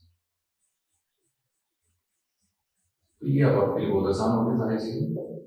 Nuclear endosperm में क्या हो रहा है, फ्री न्यूक्लियर डिवीजन हो रही है, उसके बाद साइटोकाइनेसिस हो रही है, यहाँ पर हर स्तर के साथ क्या हो रहा है, न्यूक्लियर डिवीजन के बाद साइटोकाइनेसिस भी हो रही है। और हेलोबियल एंडोस्पर्म में क्या हो रहा है, फर्स्ट डिवीजन जो होती है वो अनइक्वल सेल डिवीजन हो रही है, उसके बाद फ्री न्यूक्लियर डिवीजन हो रहा है, फिर जो मल्टी न्यूक्लिएटेड कंडीशन दोनों सेल में हो जा रही है, उसके बाद फिर जाकर वहां पर साइटोकाइनेसिस हो रही है। एलोवेरिक एंडोस्पर्म। एंडोस्पर्म के बारे में कुछ और पॉइंट डिस्कस कर लेते हैं जिससे हमसे क्वेश्चन पूछे जाते हैं। अगर हम कोकोनट के अंदर बात करें तो कोकोनट के अंदर जैसे आप ड्रिंकिंग वाटर बोल रहे हो कोकोनट का, कोकोनट वाटर से बोलते हैं तो drinking portion of the coconut water is nuclear endosperm, वो न्यूक्लियर एंडोस्पर्म होता है। और वही व्हाइट पार्ट जो हम खा रहे हैं एडिबल व्हाइट पार्ट जो होता है वो सेलुलर एंडोस्पर्म। तो कोकोनट का जो पानी है कोकोनट वाटर वो न्यूक्लियर एंडोस्पर्म है और जो व्हाइट पार्ट है edible white part that is cellular endosperm. मैं अगर हम बात करें in some cereal crop peripheral layer of endosperm become rich in protein, और जो प्रोटीन रिच लेयर है एंडोस्पर्म की उसे बोलते हैं aleurone layer, that is called aleurone layer. यानी ये एलुरोन लेयर की अगर क्वालिटी पूछी है तो क्या होगा, तो ये क्या होगा एंडोस्पर्म की पेरिफेरल लेयर है that become rich in protein. इसका डायग्राम हमारी एनसीईआरटी में बना रखा है, 11th की एनसीईआरटी में दिखा देता हूं मैं आपको। ये देखिए ये एंडोस्पर्म की पेरिफेरल प्रोटीन रिच लेयर जिसको हम बोल रहे हैं एलुरोन लेयर। वही अगर हम बात करें टोमेटो और मिर्च की बात करें तो इसकी एंडोस्पर्म में आपको अलग-अलग पैचेस देखने को मिलेंगे, अलग-अलग कलर के पैचेस देखने को मिल रहे हैं सेल के। ठीक है, एंडोस्पर्म में अलग-अलग कलर के पैचेस देखने को मिलेंगे सेल के, जिसकी वजह से मोजाइक अपीयरेंस आता है। तो बोल रहे हैं कि टोमेटो एंड मिर्च के अंदर एंडोस्पर्म है मोजाइक लाइक स्ट्रक्चर, उसको बोल रहे हैं मोजाइक एंडोस्पर्म। तो मोजाइक एंडोस्पर्म कहां मिलेगा आपको, टोमेटो और मिर्च के अंदर। ठीक है, वहीं कुछ प्लांट्स के अंदर एंडोस्पर्म की जो पेरिफेरल लेयर है, जो सरफेस है वो रफ हो जा रहा है, some surface of endosperm become rough। ठीक है, और इस तरह के एंडोस्पर्म को बोल रहे हैं रुमिनेंट एंडोस्पर्म। ये हमें डिटरमिनेंट के अंदर देखने को मिल रहा है, डिटरमिनेंट में रुमिनेंट एंडोस्पर्म रहता है। ठीक है, वहीं कुछ फैमिलीज के अंदर कुछ एंडोस्पर्म की फैमिली में एंडोस्पर्म एब्सेंट है, endosperm absent in some families, that is Podostemaceae, Orchidaceae और ब्रेबेसी। पोडोस्टेमेसी, ऑर्किडेसी और ब्रेबेसी फैमिली में एंडोस्पर्म एब्सेंट है। पॉड पीओडी बोलेंगे, पॉड में एंडोस्पर्म एब्सेंट है, पॉड में एंडोस्पर्म एब्सेंट है। तो डायरेक्ट क्वेश्चन आएगा उससे करने के लिए हो गया। अभी तक जो भी हमने फर्टिलाइजेशन के बारे में बात किया, हमने एंडोस्पर्म के डेवलपमेंट के बारे में बात की, एंडोस्पर्म कैसे बनता है, वो सारी चीजें हमने देखी। अब इसी पर बेस्ड कुछ क्वेश्चन आते हैं, वो क्वेश्चन हम यहीं से सॉल्व कर सकते हैं। देखते हैं क्या क्वेश्चन पूछा जाएगा। आपसे पूछा जाएगा कि for the formation of 500 seed, 500 seed बनाने के लिए नंबर ऑफ मियोसिस रिक्वायर्ड होते हैं। मतलब 500 सीड अगर हमें बनानी है तो कितने मियोसिस कराने पड़ेंगे।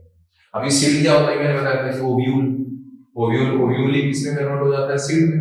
बिल्कुल सही बात है, देख चुके हैं हम लोग कि ओव्यूल जो है ये ट्रांसफॉर्म हो जाएगा सीड में। और इस सीड के अंदर एक्चुअली क्या है बच्चे, ये देखो इस ये जो ओव्यूल है, इस ओव्यूल के अंदर ये एम्ब्रियो सैक जो है, इस एम्ब्रियो सैक के अंदर ये एग था। उसी एग के साथ जब मेल गैमेट फ्यूज होती है, ठीक है, मेल गैमेट फ्यूज होती है तो जाइगोट बनता है, और जाइगोट बन रहा है। ठीक है, अब ये जाइगोट फर्दर और डेवलप करेगा, इसका डेवलपमेंट होगा, एम्ब्रियो बनाएंगे इससे हम, वो सारी एम्ब्रियो जेनेसिस में आपको आगे बताऊंगा।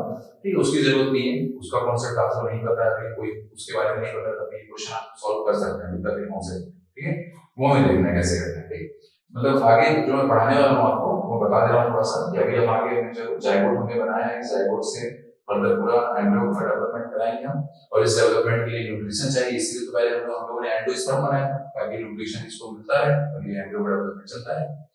ठीक है, और एक सीड की अगर हम बात करें तो एक्चुअली सीड के अंदर होता क्या है, सीड के अंदर दो चीजें होती है, एक तो एम्ब्रियो है, एक एम्ब्रियो होता है, देखो ये अंदर एम्ब्रियो जो रखा हुआ है, और ये जो ओव्यूल की जो कवरिंग है, जो इंटेगमेंट है, ये इंटेगमेंट बना देते हैं सीड कोट, इंटेगमेंट बना देते हैं सीड कोट। ठीक है, तो सीड के अंदर क्या होता है, सीड कोट है और उसके अंदर रखा हुआ है एम्ब्रियो, बात खत्म। यानी आपको जितनी सीड बनानी है, जितनी सीड बनानी है उतने जाइगोट बनाने पड़ेंगे, बात समझ आ गई। ठीक है, जितनी सीड बनानी है उतने जाइगोट बनाने पड़ेंगे। ठीक है, जितने जाइगोट उतने सीड। ठीक है, ऐसे समझो आप। तो ये जाइगोट जो है, जाइगोट की अगर बात करें यानी हमें 500 जाइगोट बनाने पड़ेंगे, बहुत बढ़िया, 500 में यहाँ पर जाइगोट बनाने पड़ेंगे। ठीक है, अब हम समझ सकते हैं, तो इसलिए मैं थोड़ा सिंप्लीफाई करके यहाँ पर लेकर चलाया था कि अब आप इस क्वेश्चन को सॉल्व करता हूँ। ठीक, अब हमने जो पढ़ा है उसको अप्लाई कर सकते हैं यहाँ पर। अब देखो 500 जाइगोट बनाने के लिए क्या करना पड़ेगा, जाइगोट कैसे बनता है, ये जाइगोट कैसे बनता है, तो मेल गैमेट के साथ जब फीमेल गैमेट फ्यूज होती है तो जाइगोट बनता है। ठीक है, यानी यहाँ पर हमें 500 मेल गैमेट चाहिए और 500 फीमेल गैमेट चाहिए, तो 500 मेल गैमेट 500 फीमेल गैमेट के साथ फ्यूज चाहिए तो 500 जाइगोट बनेंगे, और ये 2 है यहाँ पर बन जाएगा। बहुत वेरी गुड, सही बात है, ये भी सही। ठीक है, अब बताइए अगर बात करें, चलो पहले मेल गैमेट की बात कर लेते हैं, 500 मेल गैमेट बनाने के लिए कितनी मियोसिस करानी पड़ेगी। तो अगर मैं बात करूं एक मेल गैमेट कैसे बनता है, एक मेल गैमेट कैसे बनता है बताओ, तो मैंने बताया था आपको जनरेटिव सेल जो है, जनरेटिव सेल, जनरेटिव सेल ही डिवाइड करके बनाती है मेल गैमेट, सही है। और एक जनरेटिव सेल डिवाइड करके दो मेल गैमेट बनाती है, बहुत बढ़िया। लेकिन ये दोनों मेल गैमेट जब आती हैं तो एक ही मेल गैमेट तो जाइगोट बनाने के लिए पार्टिसिपेट कर रही है, दूसरी मेल गैमेट तो एंडोस्पर्म बनाने के लिए चली जा रही है यहाँ पर, है ना। वो तो ये जो पोलर न्यूक्लियाई है उनके साथ यूज हो रही है, बिल्कुल सही बात है। यानी जितने जनरेटिव सेल हैं, जितनी जनरेटिव सेल हैं उतने ही जाइगोट आपको मिल पाएंगे, क्योंकि एक जनरेटिव सेल से दो मेल गैमेट तो बनती है, लेकिन केवल एक ही मेल गैमेट ही जाइगोट बनाने में पार्टिसिपेट कर रही है, दूसरी दो एंडोस्पर्म बनाने में पार्टिसिपेट कर रही है, ठीक है। यानी जितने आपको जाइगोट चाहिए उतनी आपको जनरेटिव सेल भी चाहिए। वेरी गुड, सही बात है। अब बताओ जनरेटिव सेल कैसे बनती है, यानी हमें 500 जनरेटिव सेल चाहिए। मैं सारी चीजें आपको सीक्वेंस में बता रहा हूं। 500 यहाँ पर जनरेटिव सेल चाहिए, 500 मेल गैमेट बनाने के लिए, 500 जाइगोट बनाने के लिए प्रोसेस है, ठीक है। चलिए अब एक बात और समझ आ गई, यहाँ पर 500 में जनरेटिव सेल चाहिए, ठीक है। अब जनरेटिव सेल कैसे बन रही है, पॉलिन ग्रेन, पॉलिन ग्रेन। तो एक पॉलिन ग्रेन के अंदर अनइक्वल डिवीजन होती है, तो एक बड़ी सेल बनती है, एक छोटी सेल बनती है। बड़ी सेल को बोलते हैं वेजिटेटिव सेल, और छोटी जो सेल बनी है उसको हम बोलते हैं जनरेटिव सेल। ये भी सही बात है। चलिए यानी 500 जनरेटिव सेल बनाने के लिए क्या चाहिए, 500 पॉलिन ग्रेन चाहिए। वेरी गुड, क्योंकि एक पॉलिन ग्रेन के अंदर एक ही जनरेटिव सेल, यानी 500 पॉलिन ग्रेन चाहिए। ये बात समझ आई तो सही है। अब ये पॉलिन ग्रेन कैसे बनता है, तो माइक्रोस्पोर, याद है आपको माइक्रोस्पोर, माइक्रोस्पोर से ही तो आपने पॉलिन ग्रेन बनाया था। माइक्रोस्पोर पे तो आपने कभी करा दी डिजाइन की, तो सारी चीजें कवर कर दिया उसको, बोल दिया कि हाँ मॉडल प्लेटफॉर्म होगा पॉलिन ग्रेन, वो सारी चीजें मैंने आपको बताई। यानी यहाँ पर आपको क्या चाहिए, तो 500 यानी माइक्रोस्पोर चाहिए 500 पॉलिन ग्रेन बनाने। चलिए ठीक है। अब माइक्रोस्पोर कैसे बनेंगे, तो आपको पता है कि एक बार मियोसिस जब होती है माइक्रोस्पोर मदर सेल, आप लोग माइक्रोस्पोर मदर सेल में एक बार जब मियोसिस होती है तो 4 माइक्रोस्पोर बनते हैं, और चारों के चारों वायबल होते हैं। यानी 500 माइक्रोस्पोर बनाने के लिए कितनी मियोसिस करानी पड़ेगी, तो एक मियोसिस में 4 माइक्रोस्पोर बनते हैं। तो सिंपल सी मैथमेटिक्स लगाओगे तो आपको यहाँ पर समझ में आ जाएगा। तो अगर 500 माइक्रोस्पोर चाहिए तो कितनी मियोसिस करानी पड़ेगी, डिवाइडेड बाय 4, 125 आ जाएगा, ठीक है। 125, यानी 125 बार मियोसिस कराओगे, एक बार 125 बार जब मियोसिस कराएंगे तो हमें यहाँ पर 125 मेल गैमेट मिल जाएंगे। जैसे वो आपको डायरेक्ट पूरी कहानी रिवर्स करके चले, ठीक है। चलिए ठीक है, यानी हमें समझ में आ गया कि 125 बार जब मियोसिस कराएंगे तो 125 बार मियोसिस करा के हम क्या कर सकते हैं, 500 मेल गैमेट बना सकते हैं। ये बात आपको समझ में आ गया। दोबारा आप रिवर्स करना और आपका काम है, मैंने समझा दिया सारी चीजें आपको। तो आपको समझ में आ गया कि 125 बार मियोसिस कराओगे तो 500 मेल गैमेट बन जाएंगे, ठीक। चलिए अच्छी बात है। तो केवल क्या 125 से टिक कर देंगे हम, मिलेगा आपको वहां पर 125 सबसे पहले बार लिखा होगा, फर्स्ट ऑप्शन 125 हो। लेकिन आपको जाइगोट बनाना है, यहाँ पर मेल गैमेट बनाने की बात नहीं है, जाइगोट बनाना है। जाइगोट बनाने के लिए फीमेल गैमेट की भी जरूरत होती है, फीमेल गैमेट की यहाँ पर आपको जरूरत है। तो 125 मियोसिस को आपको कराना पड़ेगा यहाँ पर क्या करने के लिए, 500 मेल गैमेट बनाने के लिए। अब बात करते हैं कितनी मियोसिस करानी पड़ेगी, 500 फीमेल गैमेट बनाने के लिए। 500 फीमेल गैमेट बनाने के लिए कितनी बार मियोसिस कराना पड़ेगा, वो देखो। अब एक फीमेल गैमेट मतलब ये एक एग कैसे बना है, तो मैंने बताया था आपको एक मेगास्पोर, अब किसी बताया था मैंने एक मेगास्पोर डिवाइड करके पूरा का पूरा एम्ब्रियोसाइट बना देते हैं। सब कुछ देखा हम लोगों ने, मोनोस्पोरिक डेवलपमेंट बोला इसीलिए क्योंकि एक ही सिंगल मेगास्पोर से पूरा का पूरा एम्ब्रियोसाइट बन गया, ठीक है। यानी आपको अगर जितने मेगास्पोर होंगे उतने ही आपको फीमेल गैमेट भी मिल जाएंगे, सही है। जितने मेगास्पोर उतने फीमेल गैमेट उतने एग, बिल्कुल सही बात है। चलिए आप बताइए यहाँ पर कितनी आपको चाहिए फीमेल गैमेट, कितनी चाहिए 500, तो कितने मेगास्पोर चाहिए 500 फीमेल गैमेट बनाने के लिए, तो सर एक मेगास्पोर एक एम्ब्रियोसाइट बनाता है, एक एम्ब्रियोसाइट में केवल एक फीमेल गैमेट है, ठीक है। तो 500 फीमेल गैमेट के लिए 500 एम्ब्रियोसाइट बनाना पड़ेगा, यानी 500 मेगास्पोर चाहिए होंगे। बहुत बढ़िया, यानी 500 मेगास्पोर चाहिए आपको 500 फीमेल गैमेट बनाने के लिए। शायद आपको समझ आ रहा है जो मैं समझाना चाह रहा हूं, ठीक है। इसे सीक्वेंस में चल रहा है इसको। चलिए इसके बाद क्या करते हैं आप लोग, अब 500 मेगास्पोर बनाने के लिए कितनी मियोसिस करानी पड़ेगी बताओ। तो ये मेगास्पोर कैसे बनते हैं, megaspore mother cell, megaspore mother cell के अंदर मियोसिस होती है, और मेगा स्पोर मदर सेल के अंदर जब मियोसिस होती है तो 4 मेगा स्पोर बनते हैं। बहुत बढ़िया, 4 मेगा स्पोर बनते हैं, लेकिन 4 मेगा स्पोर में केवल एक ही फंक्शनल होता है, बाकी 3 जो है वो डीजनरेट कर जाते हैं। हमारी बात समझ में? यानी एक मेगा स्पोर मदर सेल में, एक मेगा स्पोर मदर सेल में जब हम एक बार मियोसिस कराते हैं तो केवल एक ही मेगा स्पोर हमें मिल रहा है, ये हमें समझ में आ गया। यानी 500 मेगा स्पोर बनाने के लिए क्या करना पड़ेगा? 500 बार मियोसिस करानी पड़ेगी। 500 बार जब मियोसिस कराओगे तब जाकर 500 मेगा स्पोर बनेगी, क्योंकि एक बार मियोसिस कराते हो तो 4 मेगा स्पोर बनते हैं, 4 में से 3 रीजनरेट कर जाते हैं, केवल एक ही बचता है। हमारी बात समझ में? हमें समझ में आएगा कि 500 मेगा स्पोर बनाने के लिए 500 बार मियोसिस करानी पड़ेगी, और जाइगोट बनाने के लिए दोनों की जरूरत है। तो 500 मेल गैमेट बनाने के लिए 125 बार मियोसिस किधर से करानी पड़ेगी? मेल की साइड से, और 500 फीमेल गैमेट बनाने के लिए 500 बार मियोसिस करानी पड़ेगी फीमेल की साइड से। तो टोटल कितनी मियोसिस करानी पड़ेगी आपको? 625 टोटल मियोसिस कराओगे तब जाकर ये 500 जाइगोट बन पाएंगे और तभी 500 सीड बन पाएंगे हमारे पास। इस तरह से क्वेश्चन सॉल्व करना है। और अगर सिंपल करना चाहो इसको तो डायरेक्ट लिख देना कि number of meiosis required is equal to x plus x by 4, x plus x by 4। ये x क्या है? यहाँ पर x है नंबर ऑफ सीड, ऐसे डायरेक्ट निकाल देना है, फॉर्मूला हो जाएगा कि नंबर ऑफ मियोसिस कितनी करानी पड़ेगी equal to x plus x by 4। और मैं ऐसा क्यों लिख पा रहा हूँ वो आप कांसेप्ट से समझ सकते हैं। ठीक है, तो यहाँ पर आपको 500 सीड बनाने के लिए कितना बार मियोसिस कराना पड़ेगा? तो 500 प्लस 500 बटे 4 मतलब कि 125। ये आ गया 125 और 500 625 डायरेक्ट आ गया। ऐसे कर सकते हो, आपकी चॉइस है। फॉर्मूला याद करो, हमें थोड़ा सा दिमाग लगा के ऐसे करना होगा। तो इस तरह से आपसे क्वेश्चन पूछा जाता है कि number of meiosis required for the formation of seed, कितनी सीड बनाने के लिए कितना मियोसिस करना पड़ेगा, ये डायरेक्ट फॉर्मूला याद रखना कॉन्सेप्ट। यहाँ पर आपसे जस्ट रिवर्स करके पूछ सकता है, आपसे कहेगा कि 625 मियोसिस होंगी तो कितने सीड बनेंगे, ऐसे पूछ सकते हैं। नंबर ऑफ मियोसिस कितना हो गया? 625, डायरेक्ट फॉर्मूला लगा दो इसमें, कितने सीड बनेंगे 625 मियोसिस से?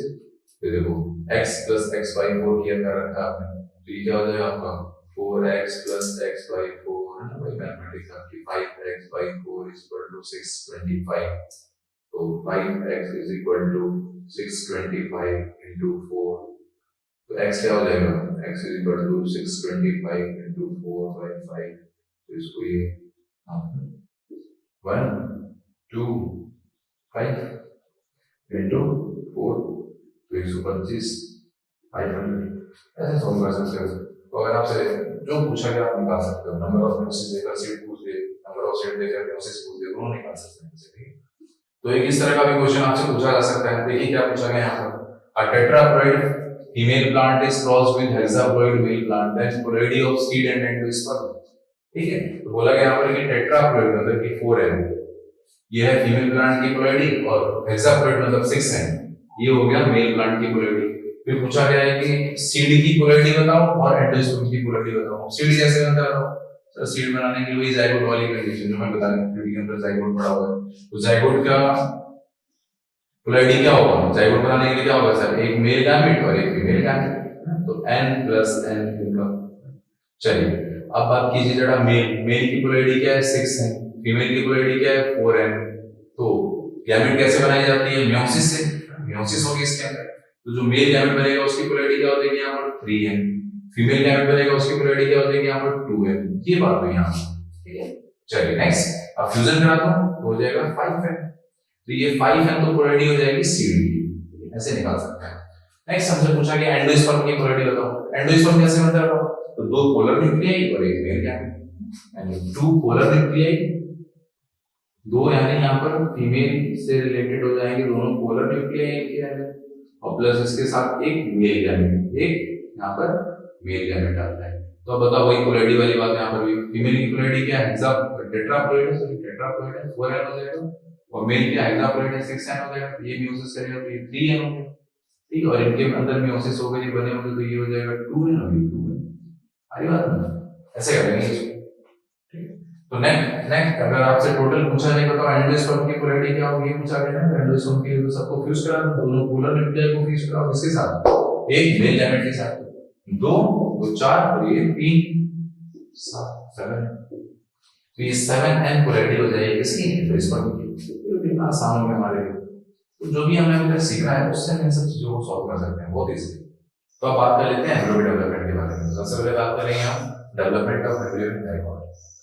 अब चाहे डाइकोट हो या फिर मोनोकोट हो, दोनों के अंदर जो इनिशियल एम्ब्रियोलॉजिकल डेवलपमेंट चल रही है वो दोनों के अंदर सेम होती है। फिर लेटर स्टेजेस में जाकर आप कह सकते हो कि डाइकोट का एम्ब्रियो या फिर मोनोकोट का एम्ब्रियो, ठीक है। इनिशियल स्टेजेस में कोई डिफरेंशिएशन नहीं, दोनों के अंदर सेम एक ही ऐसा एम्ब्रियोलॉजिकल डेवलपमेंट चल रहा है, ठीक है। और ये एम्ब्रियोलॉजिकल डेवलपमेंट कब स्टार्ट होती है, जाइगोट के अंदर डिवीजन कब स्टार्ट होती है, एम्ब्रियो बनना कब स्टार्ट हो रहा है, जब सर्टेन अमाउंट ऑफ एंडोस्पर्म बन जाता है। ताकि वो जब जाइगोट के अंदर डिवीजन हो, एम्ब्रियो का डेवलपमेंट हो, तो उसको न्यूट्रिशन चाहिए, और वो न्यूट्रिशन कहां से मिलेगी, एंडोस्पर्म से।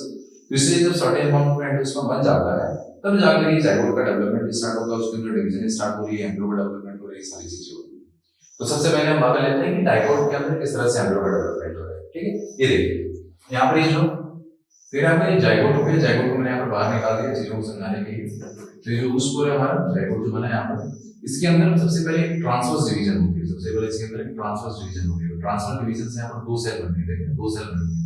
एक ये माइक्रोबाइल की तरफ जो सेल बनी है, माइक्रोबाइल एंड की तरफ जो सेल बनी है उसको हम बोल रहे हैं बेसल सेल, ठीक है। और ये जो दूसरी सेल बनी है that is your embryonal cell, ठीक है। तो माइक्रोबाइल एंड की तरफ जो सेल बनी है उसको बोल रहे हैं बेसल सेल, तो ये हमारी एम्ब्रियोनल सेल होगी।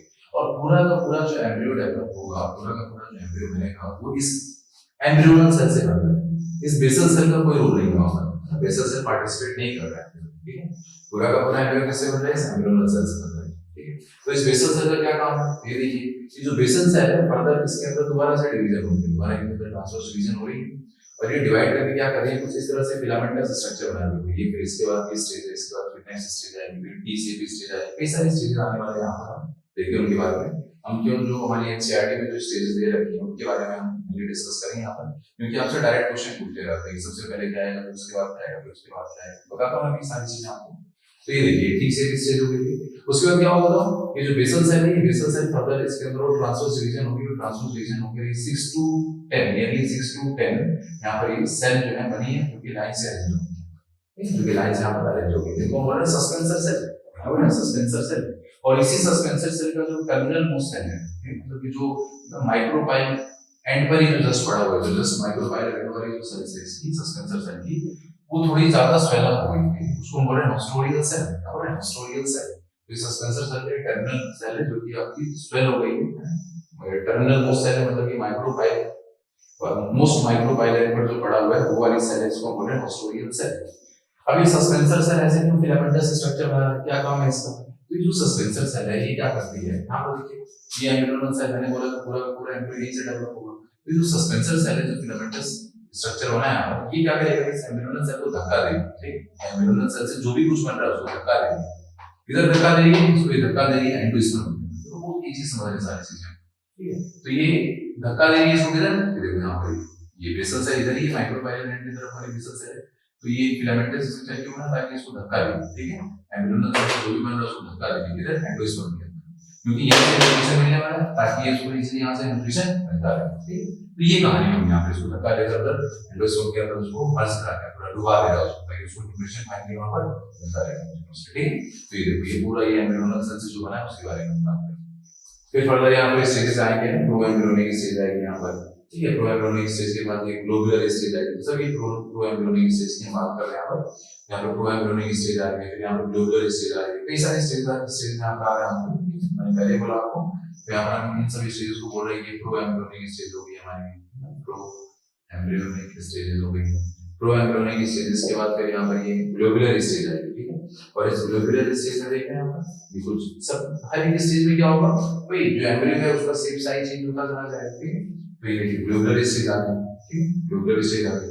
ग्लोबुलर स्टेज के बाद फिर हार्ट शेप स्टेज आएगी, हार्ट शेप स्टेज आएगी। तो आपसे जो यहाँ पर क्वेश्चन पूछा जाता है, आपसे डायरेक्ट पूछ लिया जाता है सीक्वेंस बता दो, तो वहां पर आपसे पूछा जाएगा ऑर्डर ये दिया जाएगा, प्रो एम्ब्रियोनिक स्टेज, फिर हार्ट शेप, फिर ग्लोबुलर स्टेज, ऐसे आपसे ऑप्शन दिया जाएगा, ठीक है।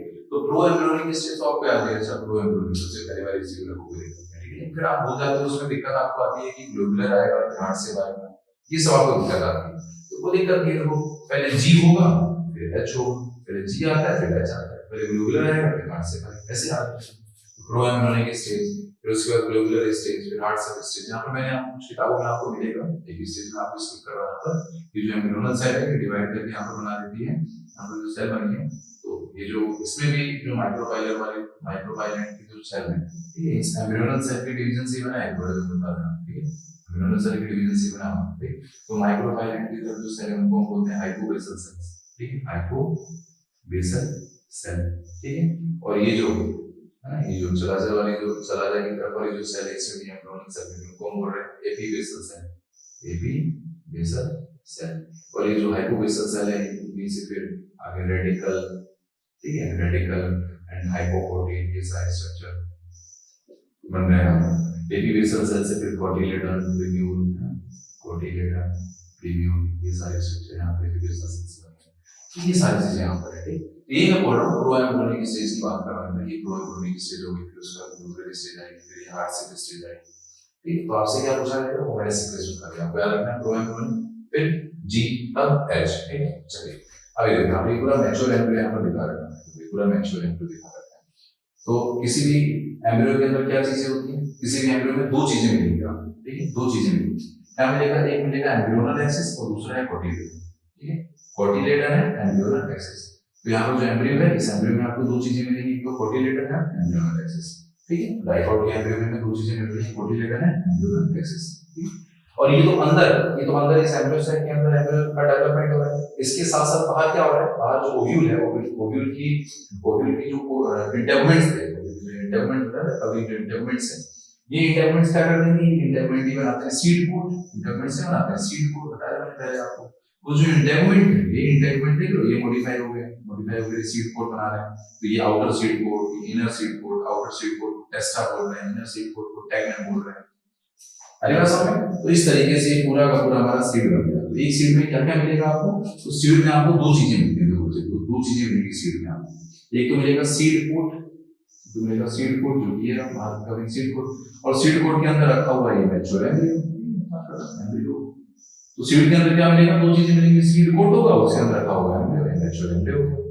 और इस एम्ब्रियो में भी कोई पूछेगा तो क्या बोलोगे, एम्ब्रियो बोल देना, दो चीजें मिलेंगी, तो कोटिलेडन है, क्या कोटिलेडन,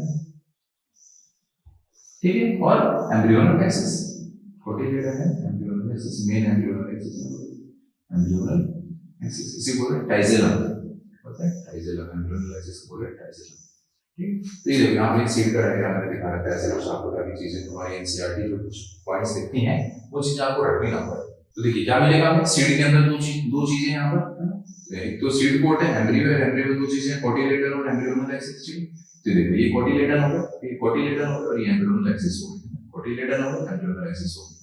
तो इस एम्ब्रियोनल एक्सिस का वो पार्ट जो कि कोटिलेडन के अटैचमेंट के ऊपर है, ठीक है, तो above the attachment of cotyledon, embryonal axis का वो पार्ट जो कि कोटिलेडन के ऊपर है उसको बोल रहे हैं एपिकोटिल, और इस एम्ब्रियोनल एक्सिस का वो पार्ट जो कि इस कोटिलेडन के नीचे है उसको बोल रहे हैं हाइपोकोटिल, बात कर रहे हैं, ठीक है। तो दो चीजें हैं, कोटिलेडन और एम्ब्रियोनल एक्सिस। एम्ब्रियोनल एक्सिस का वो पार्ट जो कि कोटिलेडन के ऊपर है उसको बोल रहे हैं एपिकोटिल, कोटिलेडन के नीचे वाला पार्ट है एम्ब्रियोनल एक्सिस का, उसको बोल रहे हैं हाइपोकोटिल। ये जो एपिकोटिल है ये टर्मिनेट कर जाएगा प्रीम्यूल में, एपिकोटिल टर्मिनेट कर जाएगा प्रीम्यूल में, प्रीम्यूल मतलब कि शूट की टिप होगी, स्टेम की टिप होगी, ठीक। और ये हाइपोकोटिल टर्मिनेट कर जाएगा रेडिकल, रूट टिप रेडिकल में टर्मिनेट कर जाएगी। तो इस तरह से होता है, देखो तो मैं आपको सारी चीजें बताऊं तो कोटिलेडन के अटैचमेंट के ऊपर जो एम्ब्रियोनल एक्सिस का हिस्सा उसको एपिकोटिल, नीचे का हिस्सा हाइपोकोटिल, सिलेंडरल पोर्शन जो दिख रहा है हाइपोकोटिल टर्मिनेट कर जाएगा रेडिकल में, एपिकोटिल टर्मिनेट कर जाएगा लिंगल, ठीक। ये बात होगी हमारे सीड की। और ये जो सीड है, ये सीड किसके अंदर, ये सीड किससे बना है, मैंने बोला आपको ओव्यूल, और देखा हमने ओव्यूल की जो ये डबल इंटेगुमेंट्स थे वो सीड बोर्ड बना रहे हैं, इसके अंदर एम्ब्रियो है, पूरा एम्ब्रियो बन गया। तो ये ओव्यूल भी इसमें ट्रांसफॉर्म हो गया सीड में। और ये ओव्यूल कहाँ रखा हुआ है, ये ओव्यूल रखा हुआ है ओवरी में, थोड़ा सा इसको आप समझने की कोशिश करना, ये ओव्यूल रखा हुआ है ओवरी में, ऐसे कुछ है, ठीक।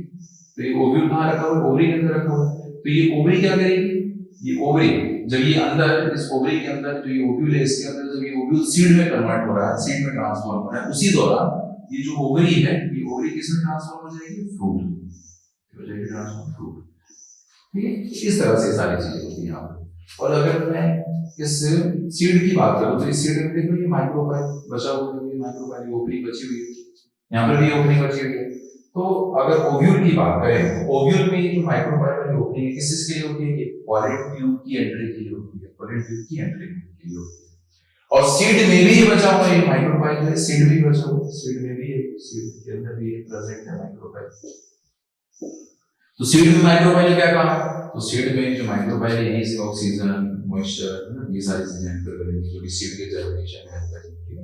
यहाँ पर वाटर की एंट्री की, ऑक्सीजन की एंट्री के लिए बचा हुआ है इस यहाँ पर माइक्रोपाइल। ये बात कर रहे हैं सीड के बारे में। एक और क्वेश्चन आपसे पूछ लिया जाता है सीड के बारे में, आपसे बोला जाता है कि सीड के अंदर ऐसे लाइन लिखकर आती है, ये जो एंजियोस्पर्म का जो सीड है, सीड में 2 generation, it represent 2 generation, 2 generation को प्रेजेंट कर रहा है और 3 जीनोटाइप को प्रेजेंट कर रहा है। इसका क्या मतलब? रटना पड़ेगा कि आपको 2 जनरेशन क्या, एक तो फ्यूचर जनरेशन है ना, और एक को प्रेजेंट वाली कैरेक्टर पार्ट है, इसमें 2 जनरेशन शो कर रहा है। ठीक है, और 3 जीनोटाइप कौन कौन से यहाँ पर सीड के अंदर? तो इसके अंदर कौन से 3 जीनोटाइप है? एक तो इसके अंदर मदर का जीनोटाइप है। अगर इस इंटेगुमेंट की बात करें तो इंटेगुमेंट क्या है? ये मदर के जो जीनोटाइप होगा उसी जीनोटाइप पर ही सेल होगी। ठीक है, तो ये तो मदर का जीनोटाइप है सीड के अंदर। और क्या है? ये एम्ब्रियो, ये एम्ब्रियो, इसमें मेल फीमेल दोनों का है, एन दोनों का मेल फीमेल दोनों का है इसके अंदर। तो ये दूसरा जीनोटाइप हो, तो एक तो मदर का जीनोटाइप इसके अंदर रखा हुआ है, दूसरा ये एम्ब्रियो, इसका अलग जीनोटाइप, और तीसरा एंडोस्पर्म, एंडोस्पर्म इसका भी अलग जीनोटाइप है। 3 है, कहानी अलग है इसकी। तो इस सीड के अंदर 3 जीनोटाइप प्रेजेंट होते हैं, मदर, एम्ब्रियो एंड एंडोस्पर्म, और ये 2 जनरेशन को रिप्रेजेंट कर रहा है। सही बात है, फ्यूचर आने वाली जनरेशन को, प्रेजेंट जनरेशन को। तो ये बात होगी सीड के बारे में जो आपसे पूछा जा सकता है। देखिए बच्चे, मोनोकोट एम्ब्रियो का डेवलपमेंट कैसे हो रहा है? तो मैंने बताया आपको इनिशियल जो स्टेजेस होते हैं डेवलपमेंट के, वो दोनों मोनोकोट डाइकोट में सेम है। ठीक है, वो यहाँ पर देखिए दिखा रखा है कि देखिए पहले आपको पहला डिवीजन जो है जाइगोट के अंदर ट्रांसफर डिवीजन हुआ, एम्ब्रियोनल सेल बनी, बेसल सेल बनी। इसके बाद आपको कई सारे स्टेजेस आएंगे जो कि सेम है, दोनों के अंदर सेम देखने को मिलेगी आपको। ठीक है, अब हम डायरेक्टली अपने मोनोकोट एम्ब्रियो के बारे में डिस्कस कर लेते हैं कि मैच्योर मोनोकोट एम्ब्रियो कैसा दिखेगा। वो हम एनसीईआरटी के डायग्राम से देखेंगे। बच्चे ये हमारे मोनोकोट का मैच्योर एम्ब्रियो, इसके अंदर हमें केवल एक कोटिलेडन देखने को मिलेगा, और इसका जो कोटिलेडन होता है उसको बोलते हैं स्क्यूटेलम, सील्ड शेप्ड कोटिलेडन होता है, एक सिंगल कोटिलेडन मिलेगा, इसको हम बोल रहे हैं स्क्यूटेलम। और ये कहाँ मिल रहा है बच्चे? देखो ये लेटरल साइड में मिल रहा है। ठीक है, लेटरल साइड, एम्ब्रियोनल एक्सिस के लेटरल साइड में मिल रहा है एक सिंगल कोटिलेडन, जिसको बोल रहे हैं स्क्यूटेलम। यहाँ पर देखिए एपीब्लास्ट दिखा रखा है हमने, एपीब्लास्ट। एपीब्लास्ट क्या है? ये रिड्यूस्ड कोटिलेडन है। ठीक है, 2 कोटिलेडन होते हैं डाइकोट में, इसके अंदर केवल एक कोटिलेडन दिख रहा है, इसको स्क्यूटेलम बोल रहे हैं, और दूसरा कोटिलेडन रिड्यूस हो गया है, ऐसा माना जा रहा है दूसरा कोटिलेडन क्या है? रिड्यूस हो गया है, और उस रिड्यूस कोटिलेडन को बोल रहे हैं एपीब्लास्ट। ठीक है, नेक्स्ट, अभी जो एम्ब्रियोनल एक्सिस की बात करें तो एम्ब्रियोनल एक्सिस का जो लोअर एंड है यहाँ पर, इसके एम्ब्रियोनल एक्सिस के लोअर एंड पे क्या मिलेगा हमें? रेडिकल और रूट कैप दिख रहा है। ठीक है, एम्ब्रियोनल एक्सिस के लोअर एंड में रेडिकल और रूट कैप दिख रहा है, और रेडिकल और रूट कैप किससे कवर्ड है? ये कवर्ड होते हैं अनडिफरेंशिएटेड सीड से। ठीक है, अनडिफरेंशिएटेड सेल के ग्रुप से यहाँ से कवर्ड होते हैं, जिसको हम बोल रहे हैं कोलियोराइजा। ठीक है, यानी मेरिस्टेमेटिक होगी, ये अनडिफरेंशिएटेड है। ठीक, तो यहाँ पर ये अनडिफरेंशिएटेड सीड से कवर्ड है, रेडिकल और रूट के, इसको हम बोल रहे हैं कोलियोराइजा। ठीक है, और देखिए ये जो स्क्यूटेलम है, स्क्यूटेलम के अटैचमेंट के ऊपर का जो एम्ब्रियोनल एक्सिस का हिस्सा है उसको एपिकोटिल बोलते हैं, और इसकी एपिकोटिल में सूट एपेक्स मिलेगा, कुछ लीफ प्राइमोडिया देखने को मिलेंगी है। तो इसके एपिकोटिल में क्या मिल रहा है? सूट एपेक्स, लीफ प्राइमोडिया, ये सब दिख रही है। और ये किससे कवर्ड है? ये भी कवर्ड है यहाँ पर एक होलो फोलियर स्ट्रक्चर से, होलो स्ट्रक्चर से कवर्ड है। ठीक है, they are enclosed by a hollow foliar structure, इसको हम बोल रहे हैं कोलियोप्टाइल। ठीक है, और इस होलो स्ट्रक्चर क्या बोल रहे हैं? कोलियोप्टाइल। इसमें भी हमें अनडिफरेंशिएटेड सेल देखने को मिलेंगे कोलियोप्टाइल में भी। ठीक है, तो ये हमने देख लिया बच्चे अपने मोनोकोट एम्ब्रियो के बारे में। तो क्या मिल रहा है मोनोकोट एम्ब्रियो में? एक सिंगल कोटिलेडन है जो कि लेटरल साइड में प्रेजेंट है एम्ब्रियोनल एक्सिस के, स्क्यूटेलम बोल रहे हैं, सीड शेप होता है। दूसरा जो इसका कोटिलेडन है रिड्यूस हो गया है, तो रिड्यूस्ड कोटिलेडन को एपिब्लास्ट बोल रहे हैं। एम्ब्रियोनल एक्सिस के लोअर एंड पे हमें रेडिकल और रूट कैप मिल रहा है, और रेडिकल और रूट कैप किससे कवर्ड है? अनडिफरेंशिएटेड सेल के ग्रुप से यहाँ से कवर्ड है, जिसको हम बोल रहे हैं कोलियोराइजा।